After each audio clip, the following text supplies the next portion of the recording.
शेती, शिक्षण, राजकारण, क्रीडा, मनोरंजन, बातमी तुमची आमची सदैव आपल्या सेवेत. प्रकट महाराष्ट्र. नमस्कार, प्रकट महाराष्ट्रमध्ये आपले हार्दिक स्वागत. मी लावण्य हुमने आणि आपण पाहत आहात प्रकट महाराष्ट्र, बातमी तुमची आमची. डोंबिवलीत कार पेटवून देणारी टोळी सक्रिय, सीसीटीव्ही फुटेजमुळे शहरात खळबळ. 2 तरुण एक स्कूटीवरून आले, स्फोटक टाकलं आणि 10 लाखांची कार भस्मसात केली. डोंबिवली पूर्वेकडील मानपाडा रोड, सागाव परिसरात एका उभ्या कारला आग लावल्याच घटना घडली. गोकुळधाम सोसायटीमध्ये राहणारे रोहित रमेश सरोज यांची 10 लाख रुपये किमतीची Maruti Suzuki Ertiga MH05 FV 1998 car 2 अज्ञात इसमांनी जाणीवपूर्वक पेटवून दिली. 2 तरुण मास्क घालून एका स्कूटीवर आलेले दिसत आहेत. त्यातील एकाने गाडीजवळ जाऊन काहीतरी ज्वलनशील स्फोटक पदार्थ टाकला, ज्याचा मोठा स्फोट होऊन गाडीने पेट घेतला असल्याचे सीसीटीव्ही फुटेज पोलिसांच्या हाती लागले आहे. मिळालेल्या माहितीनुसार फिर्यादी रोहित सरोज यांनी नेहमीप्रमाणे 5 मार्चच्या रात्री 8 वाजता आपली गाडी इमारतीच्या खाली पार्क केली होती. 6 मार्च रोजी पहाटे 3.18 सुमारास शेजाऱ्यांनी फोन करून गाडीला आग लागल्याची माहिती दिली. रोहित यांनी खाली धाव घेतली असता गाडीच्या मागील बाजूने भीषण आग लागल्याचे दिसून आले. तात्काळ 112 नंबरवर कॉल करून पोलिसांना कळवण्यात आले आणि अग्निशमन दलाच्या मदतीने ही आग विझवण्यात आली. सोसायटीत सीसीटीव्ही नसल्याने शेजारील धीरज म्हात्रे यांच्या बंगल्याचे फुटेज तपासले असता धक्कादायक वास्तव समोर आले. फुटेजमध्ये 2 तरुण मास्क घालून एका स्कूटीवर आलेले दिसत आहेत. त्यातील एकाने गाडीजवळ जाऊन काहीतरी ज्वलनशील स्फोटक पदार्थ टाकला, ज्याचा मोठा स्फोट होऊन गाडीने पेट घेतला. त्यानंतर दोघेही स्कूटीवरून पसार झाले. या प्रकरणी मानपाडा पोलीस ठाण्याचे पोलीस निरीक्षक संदीपन शिंदे यांनी घटनेची दखल घेतली असून अज्ञात इसमांविरुद्ध गुन्हा दाखल करण्यात आला आहे. सीसीटीव्ही फुटेजच्या आधारे पोलिसांनी तपासचक्र वेगाने फिरवली असून आरोपींचा शोध सुरू आहे.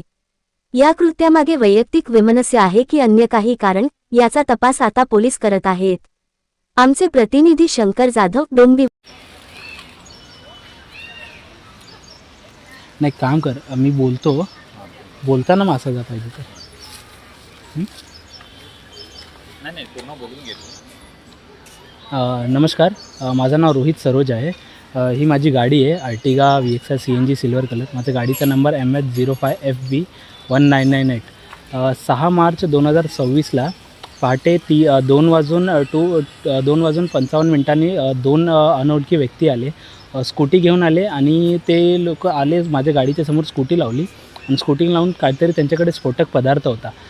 ते घेतला, त्यातल्या एका माणसाने घेतला ते स्फोटक पदार्थ. आपला जिथून ज्या बाजूने आपण पेट्रोल टाकतो त्या बाजूला खाली त्यांनी पेट्रोल ते टाकला, त्याच्यातनं आग लावला. त्यांनी आग लावून तो स्कूटीवर बसून निघून गेला.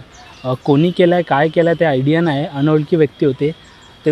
मला हे 3:18 कळाला. माझे शेजारी राहतात, त्यांनी मला फोन केलं की अशी आहे, तुमची गाडी पेटत आहे, पूर्ण गाडीला आग लागलेली आहे त्याच्यामधनं. आता सध्या हे पूर्ण तुम्ही गाडी बघू शकता, गाडी पूर्णपणे जळाली आहे. म्हणजे हार्डली हे 8-10 मिनटात आहे ना गाडी पूर्ण जळली. गाडीत काहीच नाही राहिलेलं आहे. गाडी माझी CNG गाडी होती.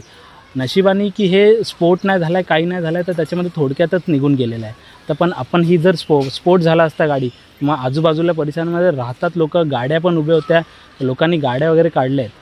हे कोणी केलं आहे, काय केलं आहे मला आयडिया नाही. पण मी रिक्वेस्ट करतो या न्यूज चॅनलच्या माध्यमातून की लवकरात लवकर हे करून चौकशी करायचे आणि हे करून रिक्वेस्ट करतो की जे कोणी केलं आहे प्लीज त्यांना शोधून काढा.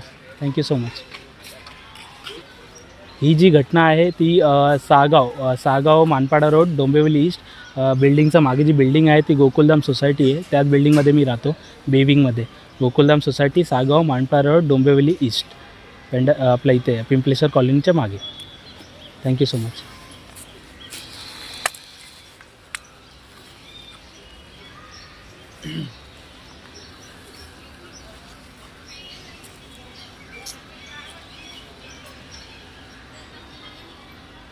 अरे यार, CCTVचं मेन्शन नाही.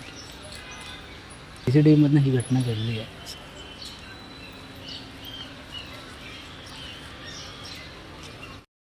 प्रकट महाराष्ट्राला लाईक, शेअर आणि सबस्क्राईब करायला अजिबात विसरू नका, बरं का.